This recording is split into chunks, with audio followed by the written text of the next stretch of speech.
Annual at this point GCX Destiny lore panel. My name is Byf, and as per usual, I'm being joined by some wonderful members of the lore community. I'm not entirely sure how things are set up on the stream in comparison, but I'm just going to go through a list as a result. Joining me on this stream, we have the good sir MyelinGames, all the way from down under. Say hi. G'day. We have Baxter representing the Ishtar Collective. Hi everyone. We have Hey, it's Orchid, who I believe is attached to Focus Fire Chat, if I'm not mistaken. I am. Hi. Hello. Not literally attached. Not physically attached. Where are they? Physically attached. He's not here right now. He is away. We is underwater. It's just we are very happy to have you all the same. It's great to have new faces on the panel. We have Smart of Psalm Lab. Hello. Nice to meet everybody, see everybody. And we have Rhino 666, who is of Destiny Armory Defined, I believe is the Twitter that you've set up for that, isn't it? That is right. Yeah. Hello. So, lots of members from around the community. Everybody is here to go ahead and discuss lore. To give you a really quick rundown of format, we had some questions that we asked everybody to go ahead and submit earlier in the week on Twitter. We will go through those, but first we're going to start with a quick discussion on things that have been going on this season and our thoughts with regards to the lore of the game and where things are at current with the season of the Splicer. So, who wants to take that topic away? I was going to say, every previous lore panel, we've looked upon the faces of the lore community and we've said, who likes the lore? Give us a cheer. But we can't do that. So can we get a virtual cheer and chat? Does anyone like lore?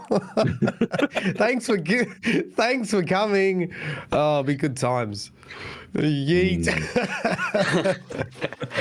Thank you very much to everybody who's showing up. Oh yeah, there we go. Lots of cheers and hype in the chat. Beautiful. Thank you so much, everybody. Sorry, what was the question? How's this season going? What are our thoughts on this season? If it's okay, I'm going to go ahead and toss that question to either Joe or Orchid or Rhino, seeing as this is the first time on the panel for all of you three. I say Jack. Smart. My apologies. Your alias being Smart Joe is always what throws me off. But yes, Smart or Orchid or Rhino, would one of you three like to start? The lore is great. I'm enjoying the stories. I play more Crucible than I do PvE. I'm more of a shotgun ape than I am a PvE person. I'm more found in trials than anything else, but I have a very comfy backpack. But I enjoy reading all the stories. That's why we're here. So everything is very immersive, and I think like the cherry on the proverbial dessert of lore this season was probably the black and white ink cutscene that we had that was just like very meaningful and emotional that we had. That was like probably my favorite thing we've had so far. Yeah, can we get more of those, please, Bungie? Please, just put as many of them as you can get into every season. Thanks. All of those. We just have them all the time. Yeah. Thanks. Yeah. I think that's probably one of the coolest things that's happened this season, is that we've seen that dynamic from both the sides of the Elixni interacting with humanity. And it's always been seen through this lens of, literally calling them the Fallen and seeing them only as adversaries and aggressors. And sitting there and being able to apply empathy to individuals that previously were our enemies has allowed us to really open up a whole bunch of new story opportunities. And even just roaming around the Elixni Quarter for the first time and seeing the Elixni graffiti that very clearly looks like Saint 14's helmet, it gives us an entirely different side to the story, which I think is fascinating and really exciting to explore, because we get to see two peoples steadily merging together and uniting as allies. So that's really was really nice how that that symbol looked like Saint, and obviously they were talking about Guardians. It sort of looks like Saint, and then we got that ink blot cutscene like, oh my god, Saint's a monster, you absolute disgusting guardian. The poor children, think of the small and oh no, just in fear of Saint 14 kicking in their front door. It's been really good. Yeah. The real question is, has everybody changed their default, I'm going to go ahead and test out this new weapon I got, drop zone, from Trossland over to somewhere on the moon, so that you're no longer killing a random Elixni out there in the wild, and instead you're murdering some terrible hive? I mean, they like it, the hive, right? Kill the hive. They want it. That's their whole That's a culture. good point. I mean, I've always felt like I was saying before we started the chat, I've always had a soft spot for the Elixni, and I would always whenever I'm doing a strike or anything where I can avoid shooting Elixni, I've always tried my best to not shoot them, which isn't always possible because sometimes there's a checkpoint and you just have to kill Fallen, which has always upset me. But that it is what it is.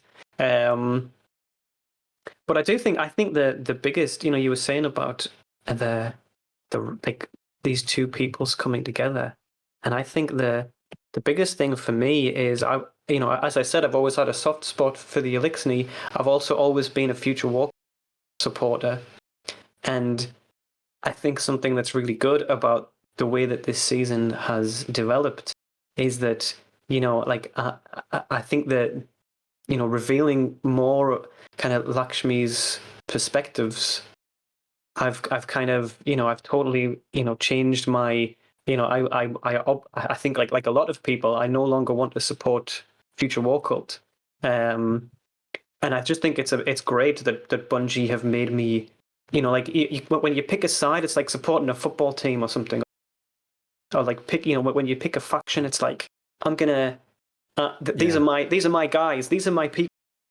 And now it's like, wait, actually, my people aren't good people. I don't, we just got hit with the your footballers on the news doing baddies? some criminal activity. Yeah, not me football club.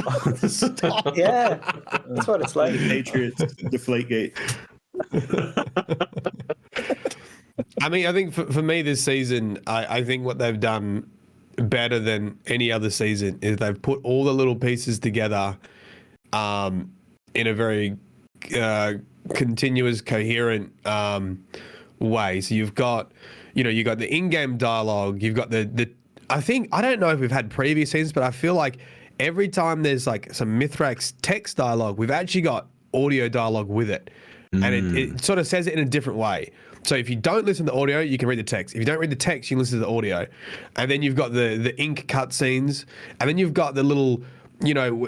In game they stand next to each other and they interact, and you've got the holograms, and so you've got all these tiny little lore pieces that are all telling the same story. And so it doesn't really matter if you're the loot and shoot and just skip everything.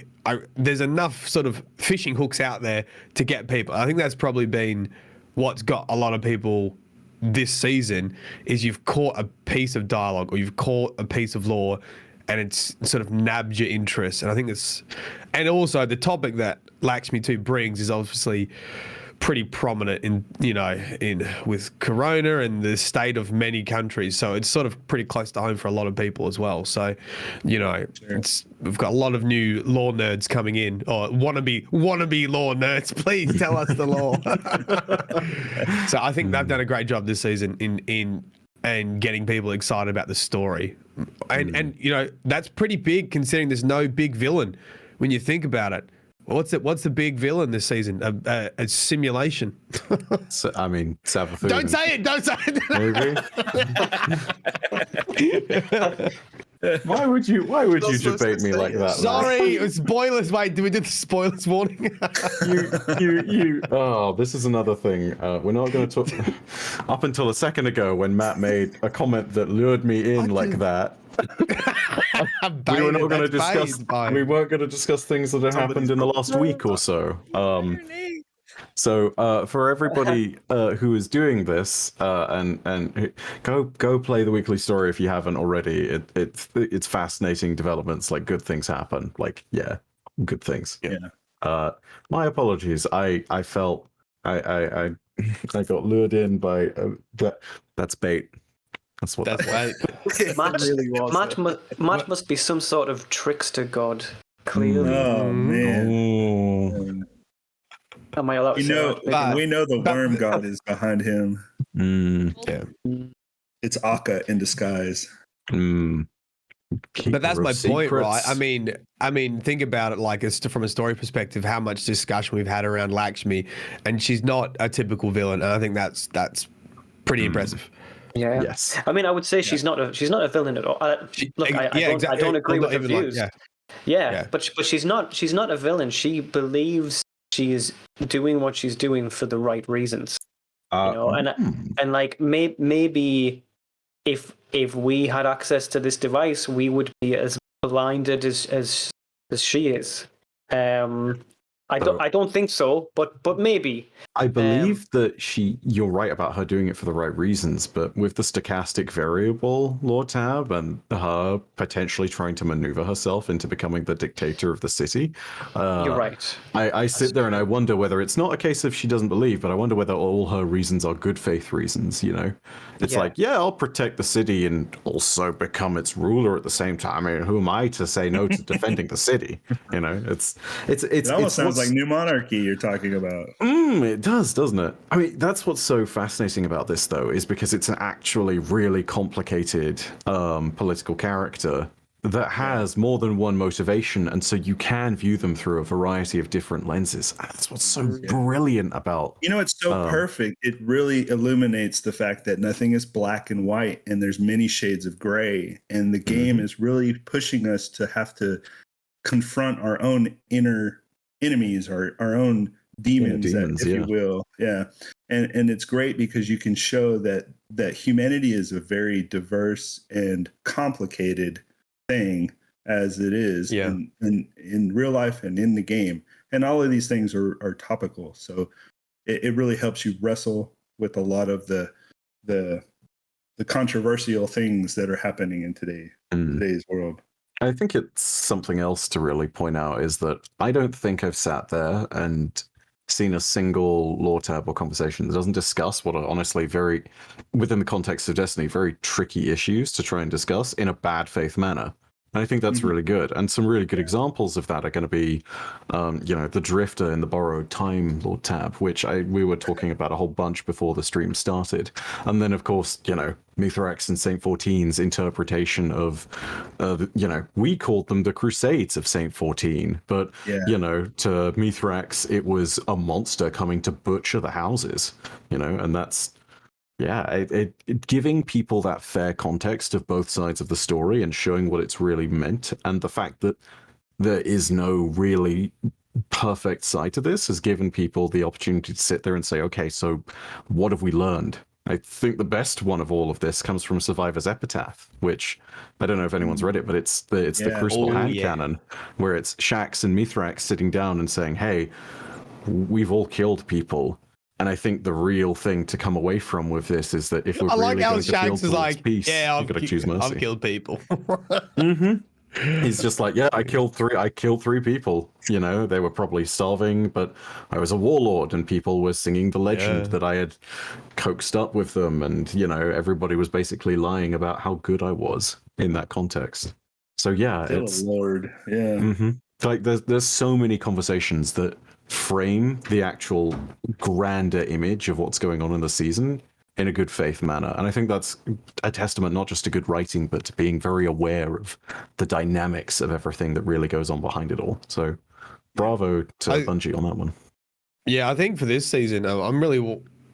I think that the end of this season, I think is going to really... I'm hoping is going to be the cherry on top, because everything's been phenomenal so far, and I think it really needs that home run ending, and it's setting everything up for that, and I hope we get it, because I think if it does, this would probably be one of my top seasons in regards to story, if they can get that home run at the end. And I think that's always been a bit a bit hard with these seasons. Not like the big releases, but the ones in between. It's always been a bit hard to have all those resources in there to really drive it home. But I think they're using all the resources they've got at the moment really well. So If Let's hope.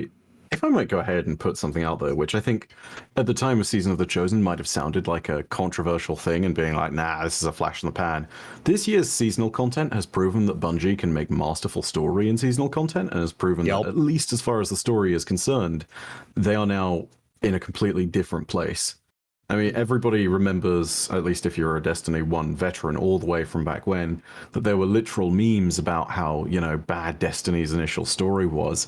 And here we are 7 years later, and whilst there's a whole load of varied discussion about the state of the game in either PvP or PvE or all sorts of other things, you are able to sit there. And I think the one thing that most players are able to definitively say, yeah, this is good, and they come back for every week, is the story. And that is a complete pivot from where everything was previously, where people would, as you say, Matt, wait for those big expansions. Yeah. Bungie has, basically drawn a line in the sand and said, this is the point at which we are going to change what it means to have a seasonal story, and we're going to change how these are structured, and we are going to make it so that over the next year, we show people that, and we really demonstrate that given the right time and the right tempo and the right care, these seasonal stories can be just as good, if not, I dare say, better than some of the expansions. You compare something like The Dark Below and its story to something like, say, Season of the Chosen or Season of the Splicer, and it's not even close. The night and day difference is enormous. And that's keeping in mind that, we had a raid back in The Dark Below as kind of the pinnacle of the story for all those moments. Yeah. And I even think back to those times. I even think back to those times when the Crota raid was still very ominous and not completely fleshed out story-wise. And we had so many speculations and spin-foily theories as to what was really going on in that raid. And over the years, we've seen the story just be fleshed out in such a beautiful way. And the Books of Sorrow, as things have gone on to evolve, it just goes to show how much evolution plays a part. I mean, I say it all the time, information and evolution are inextricably interwoven. And that really shows how Bungie's writing can really spread and grow, given itself that much room. Absolutely. Any other thoughts? Season of the Splicer?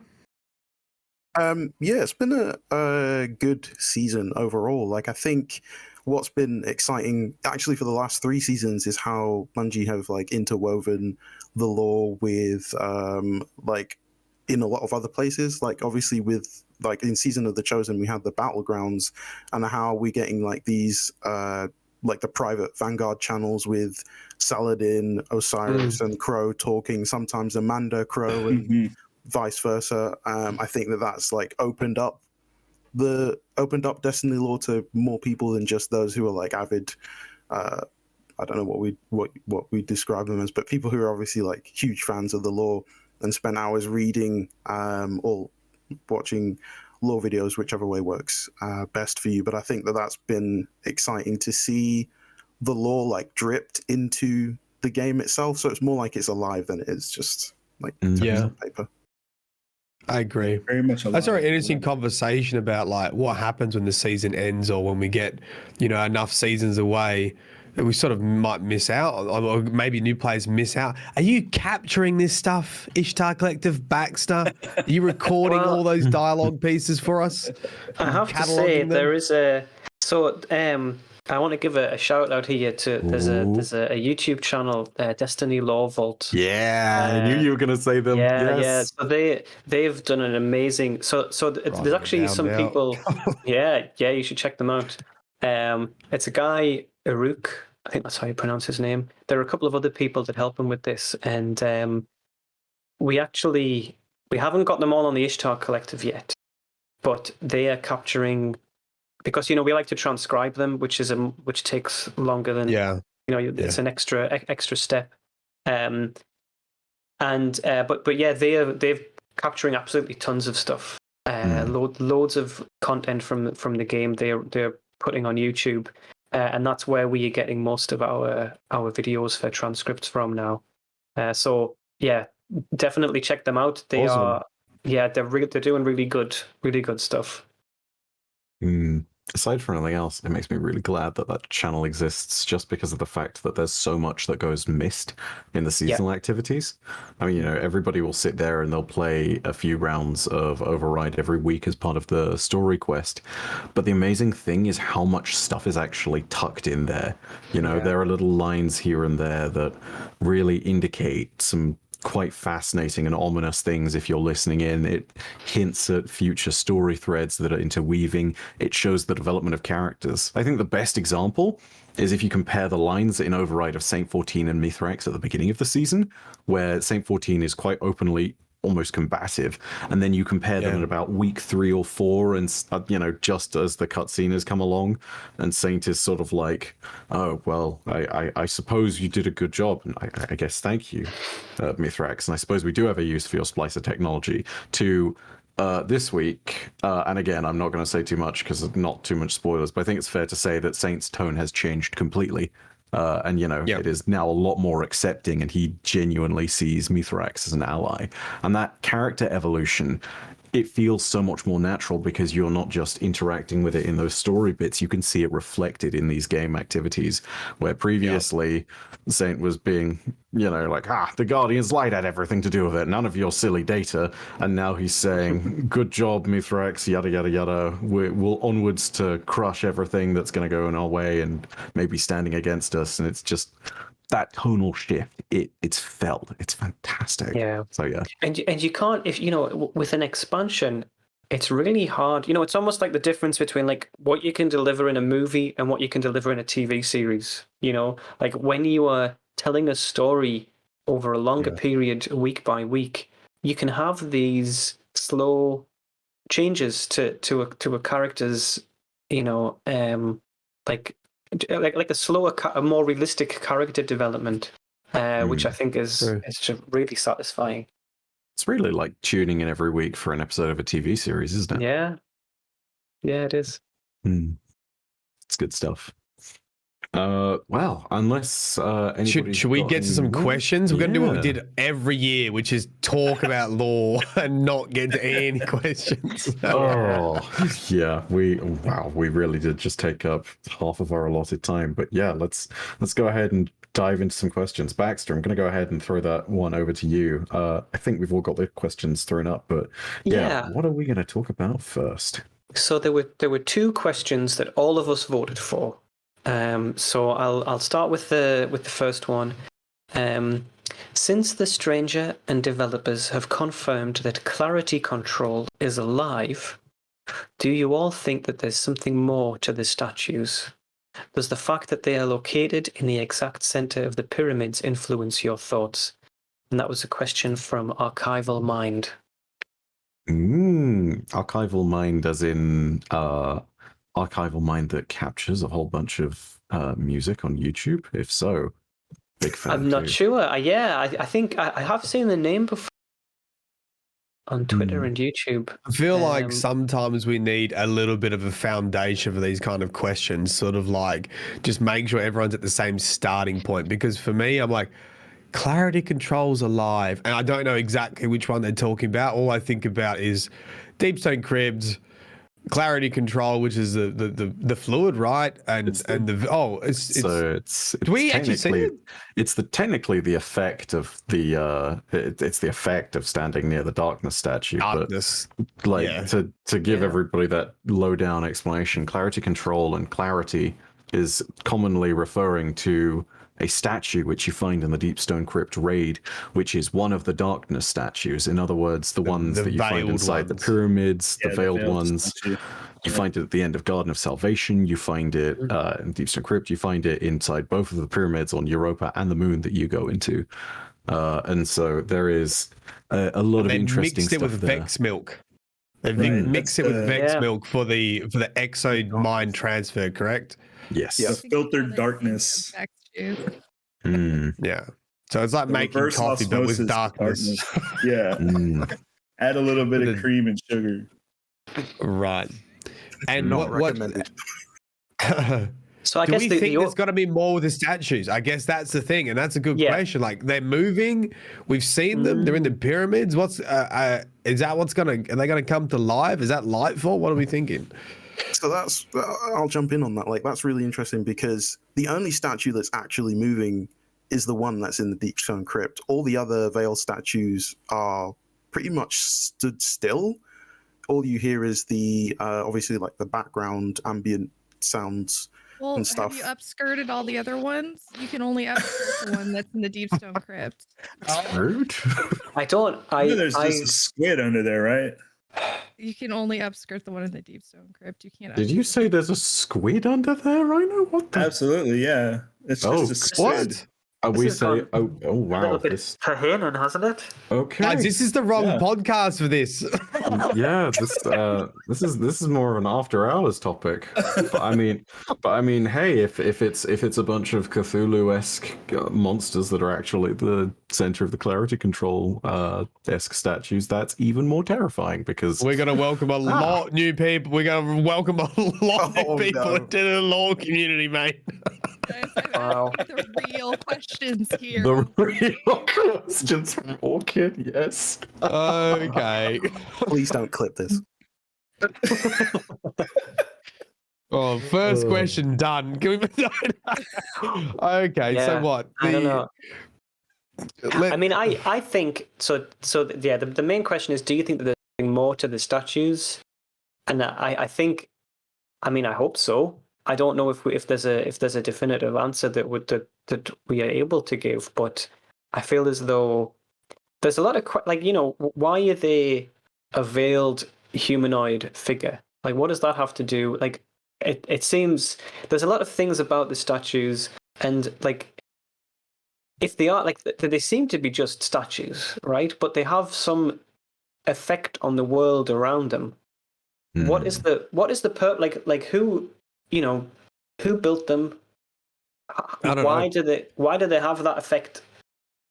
Like, are they our version? Like, if you look about like you have the Traveler and the Pyramid ships, right? And you're almost like, well, they're equals, and then we find something inside the Pyramid ship. So yeah, are they the Pyramid ship themselves? Or are they the controls of the Pyramid ship? Or are they subordinate to the Pyramid ship? Or are they? So I wonder whether this partly links into what we learned in Presage, which is that there is a consciousness and an influence behind the darkness. And as a result, it makes you wonder, okay, so if there are the bigger mechanics of everything to be considered, and if it is a massive paracausal entity just like the Traveler, it's possible that these statues are so powerful and have that locus of the effect that Clovis calls clarity control, or just the effect of clarity, rather, as sort of an extension of the will of that consciousness behind it. Something that is manifesting it a lot more potently than it would otherwise. Think of the statues maybe as a locus, as in literally in circumference of it, it is powerful.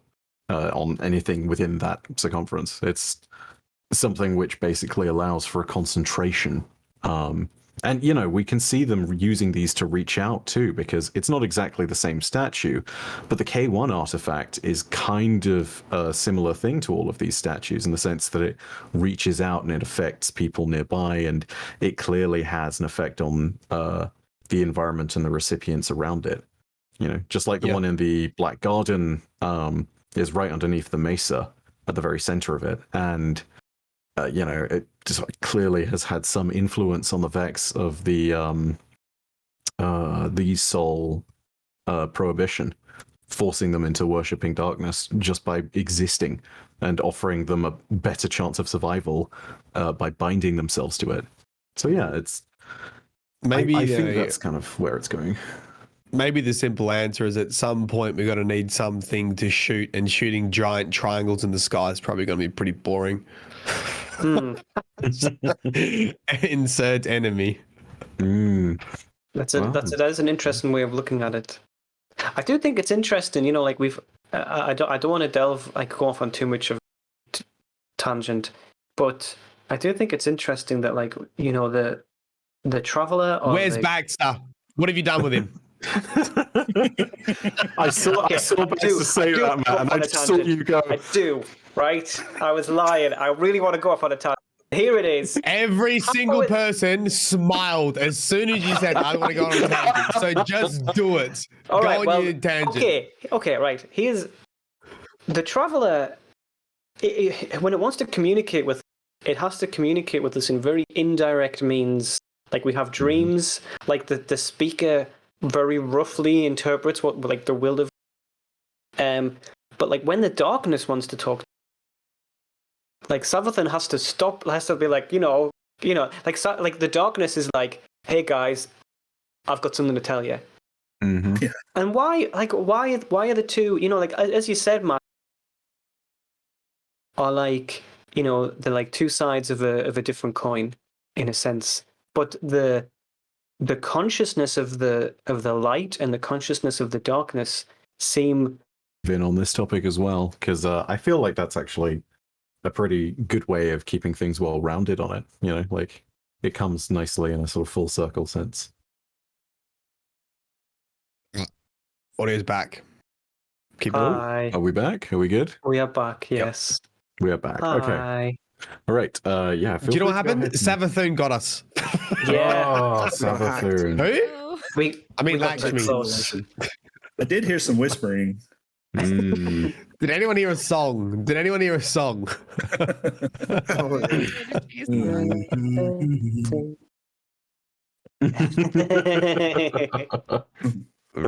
Okay. Shall we go on to continuing. the next question, perhaps? Yeah, let's hit it. Yeah, let's do that. So this next question was from Gavlin. Again, everybody, all of us voted on for this one, and it's a two-part question. So one, what have we learned about the nature of darkness and light since Beyond Light, i.e. from the Stranger, Presage, and the subclass Toggle text? And two, why is everything converging on Sol, i.e. Alpha Lupi plus Lumina and the interaction with the Nine, the aftermath of what we learned from Unveiling and Season of Arrivals? Mm-hmm. I voted for this because of peer pressure. Because you guys all voted for it. So I felt like Oh no! Me too. I didn't want to Me vote too. for it. I felt like I had to. Wait, And we so I can't. voted for it because you guys voted for it. We can't have all voted for a pre. That doesn't make sense. How did? Okay, it doesn't matter. I guess I went back and looked at it, and then Matt voted for it because you guys all voted for it, and you guys are smarter than me. Well, here's the thing, right? Disagree with This that is statement. this is like the conversation I think of is, and it's a nice link to the Veiled, because it's like, okay, we have these two cosmic forces. We've got the light and the dark. We've also got a bunch of lore about the Black Garden and how it's about balance, and at least one version of history is the darkness saying, well, you broke the rules first. You're the one who caused chaos, which also happened to create life itself. So, like, is it even possible or plausible to defeat the darkness? And should you do it anyway? Like, I don't understand what is going to happen in Lightfall. Like, is that not the end of the game? Like, does roll credits? I mean, like, how they've confirmed it isn't the end, so there's got to be some very big story developments. But yeah. So how? And we're already embracing the darkness, right? We're already saying it. We can wield it, and we're doing it pretty fine. But we've still got this armada of pyramid ships that have been basically stagnant, right? Like they sort of come, but I mean, they made a whole bunch of planets disappear, but they haven't done anything else, right? That's quite a big thing to do, to be fair. Yeah. Which is But no, you're right. Giant. Yeah. I think the biggest thing that we've learned about darkness and light is realistically the fact that you can separate the power of darkness and light from the sort of primordial elemental nature of darkness and light, and even from the consciousnesses behind them that you might otherwise call the gardener and the winnower. For me, that's really the biggest takeaway that we've had, that has developed even more over the last few sort of seasons. And clearly we had that development back in Shadowkeep with the Unveiling lore book. which, literally describes the gardener and the winnower. But it's only made things much more clear now that we've wielded the darkness and we've had that opportunity to sit there and say, hey, the corruption of the darkness is absolutely a thing. The whispers and the lures of dark power totally are something you should be worried about and totally are something that you need to take care around. But the power of stasis in itself is not intrinsically bad. It just comes with a lot of sort of asterisks attached and some very real concerns that you should take. But the power in itself can very much be used for good. And, we see characters in the lore like Aisha, who at one point steps in to save Vrixis, who is looking for his brother who enjoyed some ramen in the city and tragically probably didn't make it out. And don't you say that. He's alive. I know it in my heart. Temporary's alive. Oh my Temporary is alive. Lore. When I read How good has the lore been? Oh, when I read the last Machine Gun, one of my friends was like, no, do you understand what that big black bag was? And I'm like, no, what happened? And I'm like, no, like that's just stuff in a bag, right? He's like, no. What? The minute I read blue ink, I was like, oh no. No. He escaped, okay? What are you doing? That moment where Destiny's lore, yet again, just like in the Books of Sorrow, turns really dark. Yeah, It's pretty dark. Season has been a Bungie, are you okay? Has been like what we've been doing, but it's gotten progressively like, Bungie, do we need to go to your house and check on you? Like, just have a big banner outside saying this is an intervention. Bungie, please get some sun. Like, I am worried about you. This lore is really dark. Sorry. Well, like what you're talking about with the dichotomy of the light and the dark, it just shows how Ulan Tan was so woke way back when. Damn and right. we're just now starting to have its realizations in game. But there's a great it's the last entry in Unveiling, and it's a letter from Eris. Isn't that to? Oh, she writes a couple of letters, doesn't she? She does. I can't remember who this one's to. Is it to the Guardian? I think it might actually be to us. Yeah, but there's a thing that she says. I won't read it word for word because it's quite long. But she Poison says, in the ocean. She right? says, yeah, exactly. She says that she asked Morozov about balance between the light and the dark, and Morozov said, when you were down in that pit and you were surrounded by darkness, did you feel balance? And she said, an ocean that's half water and half poison is not balanced, and that a universe in balance would always fight the darkness. So it's not necessarily that, I feel as though saying that the two forces need to, like the two philosophies need to coexist, isn't necessarily the case. It's funny I don't know. because the like, based on what you said, it's kind of like the light and the dark.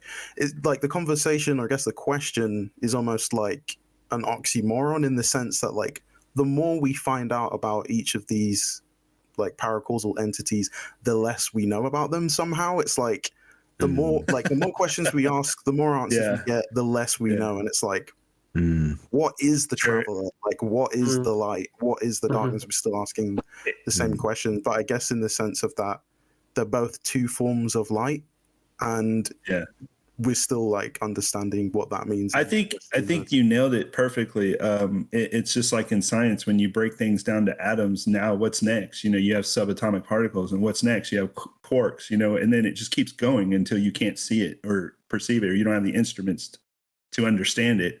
And so there's always going to be a threshold that you can't pass, because you're bounded by the fundamental nature of your universe. And so you can only go so far before it's indefinable or whatever. what's that one quote from the Books of Sorrow where they're first describing the Ammonite using paracausal weapons, and the worm gods say some lesser minds might call it magic, but suffice to say they are very powerful. You know, it's one of these things of you can't comprehend the science behind it, you can't comprehend the mechanics of the universe that make these things possible, but they are possible and they are powerful and they should be respected. I just like how Byf goes, what's that one quote? And then quotes it exactly. Yeah.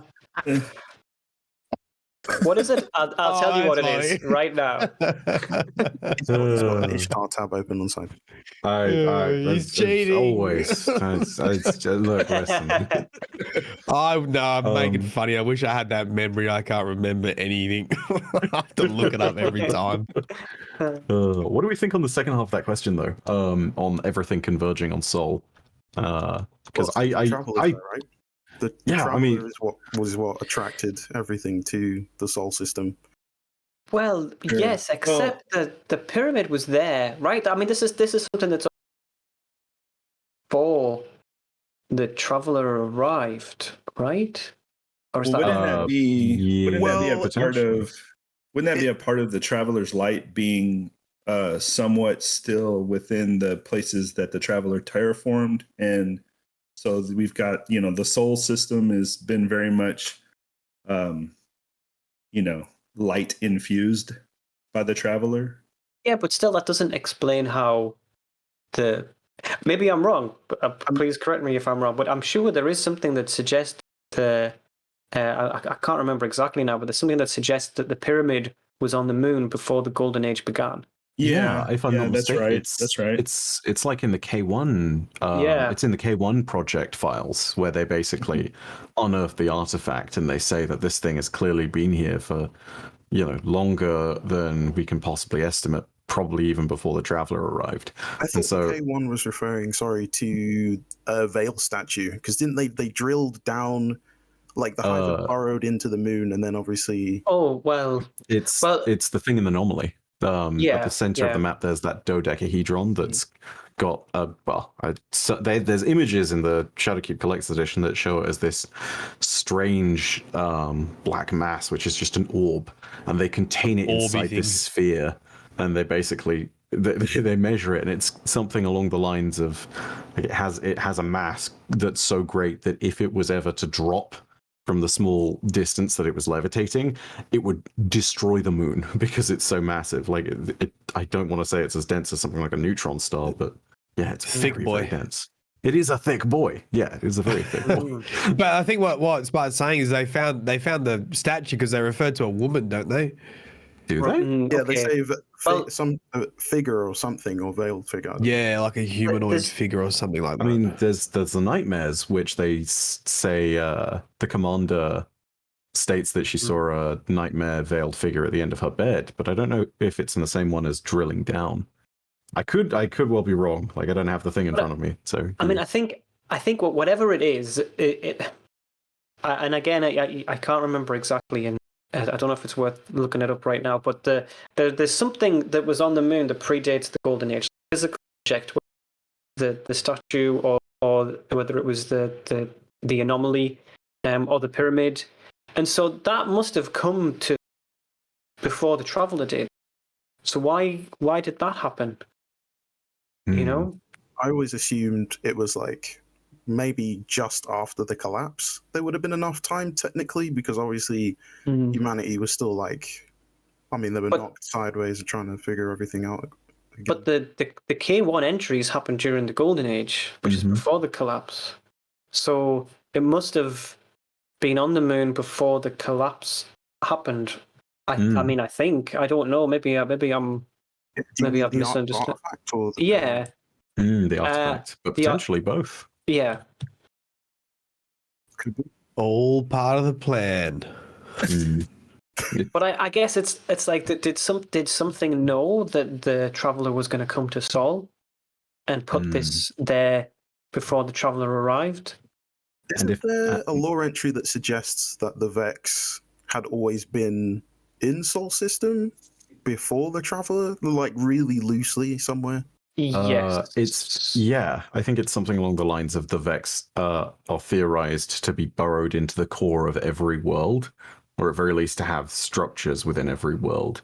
And then, you see evidence of it with Venus and the fact that they've been there, at the very least around places like the Endless Steps and, like all those different places for potentially millions of years. So before humanity even evolved. And I think part of the explanation for that could be the time traveling nature of the Vex. That just because they arrive in a system, like they might have. How do you have a conversation about time travelers? Like they might have arrived initially. Are you having a after the tangent travel- again? Do we need to take the microphone off you? No, I didn't. Say Do we anything. need to take the? See, when we're in physical person, I can take the microphone off Baxter. I'm at an advantage.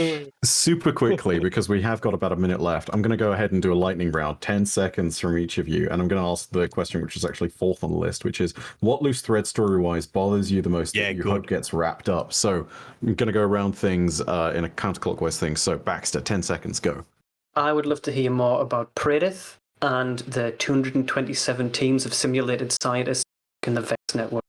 Ooh, good one. Orchid, go. I want Marasov's story and the Dreaming City to be wrapped up because I'm tired of the Dreaming City to just be sitting there and not have that story wrapped up. It really bothers me. I'm down with that one too. Completely agree. Smart, go. Really interested to hear more about the 9. We obviously had the prophecy dungeon, but we need to know more. Where are they? What are they doing? That good stuff. Excellent. Rhino, go. I just want to hear more about the vague stuff that's been untouched for years, like the 5 lives of Albios. Matt, go.